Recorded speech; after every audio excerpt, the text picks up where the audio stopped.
Okay then, my friends, so this is the outline page so far, right? /outline. So it's not the home page. The home page is this thing right here, this little welcome message. When we click on this button, it goes to the outline page at /outline. We also have this link to the outline dashboard up here. So if we go away from the outline, you can always get back to it using that link.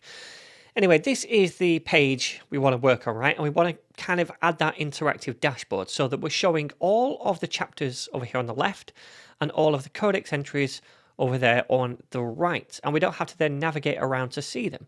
So that's what we're going to do in this lesson. We're going to use HTMX now inside this outline page to fetch the chapters template, but also the codex template as well. And we're going to output those side by side right here instead of this thing. Okay, so I'm going to open up the outline page, which is inside the outline folder. Then it's this index one right here. So this is the content we're currently seeing on that page, right? The title right here, and then this message that says JavaScript is recommended. Then those two buttons down here as well. So the first thing I'm going to do is move this content down a little bit. I'm not moving the outline wrapper down because we're still going to use that for the new content. But then I'll also surround this content right here with a no script tag like so. Let me just copy that and paste it at the bottom so we can close it off. And what this does is when a user doesn't have JavaScript enabled, it shows this content, but only then. If it does have JavaScript enabled in the browser, then it's not going to show this content. All right. So if a user doesn't use JavaScript, then they're going to get the original behavior of the application. They can click on these buttons, navigate around the site, and everything still works the same way. For the rest of the people, we are then going to load in the content from the chapters index page and the codex index page, so they're sitting side by side on this outline page. So how are we going to do that? Well, we're going to use HTMX to make a GET request. Now, we can use HTMX directly inside this page because we use the layout file, and remember, inside that layout file, we load in the HTMX library. We also load in Tailwind as well, so we can use Tailwind classes. Anyway, I will come over here, and the first thing I want to do is create a div. I'm going to give this a class of dashboard. And by the way, we have inside the resources folder a CSS folder, then app.css. Now, I've already created a bunch of styles right here. I didn't see the point in creating these during a video because they're just basic styles to make the app look a little bit nicer, that's all. But we have down here a dashboard class, and that makes the layout a grid with 5 columns. So that's what we have right here, this dashboard class, right? And inside that, we want 2 separate divs. We want one for the chapters on the left and another for the codex entries on the right. So we're going to load in the chapter content here, the codex content right here.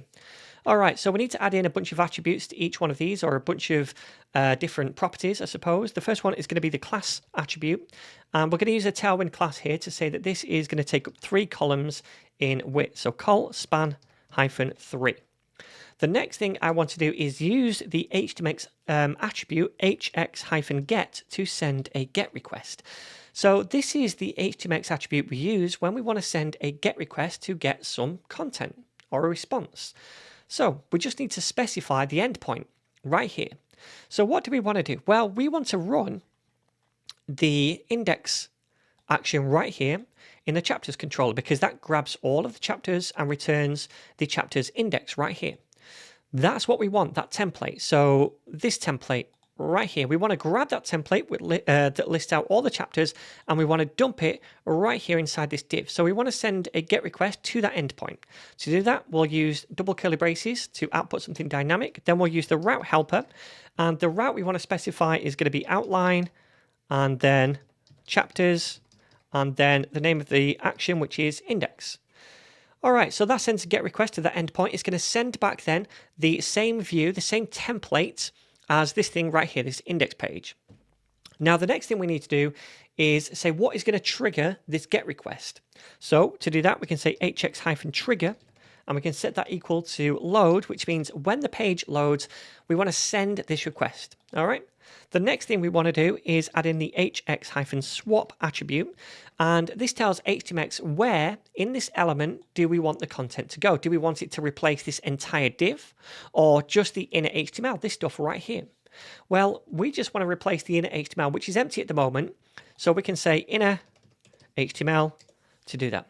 All right, so now when the page loads, we're going to send a GET request to this route HTMX is going to then receive the template back that this route responds with, and it's going to place that inside this div, the inner HTML of this div. Now, if you wanted to place this content elsewhere, you could also use the oops, if I can spell it, target attribute, and we could specify some other element using a CSS selector on the page. So, for example, if I had a div down here with, I don't know, an ID of hello, and I wanted to render the content right here instead, I could just place in .hello right here, which is the CSS selector for this div.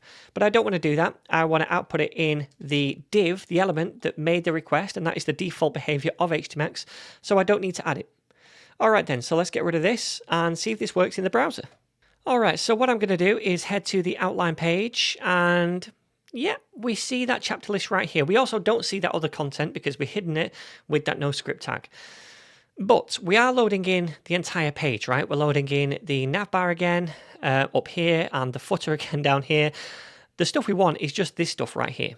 Okay, we don't want to load in the entire page again. Now, the reason we're loading the entire page again is because, well, we're hitting that endpoint, that action, and that's sending back the entire view, and that view uses the layout. So, yeah, it's going to send back the entire layout of the page as well. So we're going to address this in the next lesson. Don't worry too much about it for now. At least we have fetched the data right. It's working. We're showing that on the left. Now we just need to do the same kind of thing for the codex entries on the right. All right, so what I'm going to do is just grab all of these and I'm going to paste them in right here and we'll just edit them. So first of all, this is going to be 2 columns in width, and then this needs to be the codex, not chapters. So we hit the right controller, and then the other 2 are the same. We want to trigger this on the page load, and we want to swap the inner HTML of this div element. So that was easy enough. Let's save it and try it out. All right, so there it is. Now we have 3 nav bars on the page. We have this one, and this one. But at least we're loading in the content, right? We have the chapters on the left and the codex entries on the right.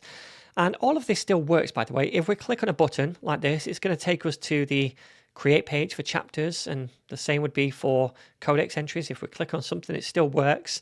Later on, we are going to make that a little bit more dynamic so that when we're using HTMX, it just shows a modal instead, and we can edit everything on this individual page, this single page.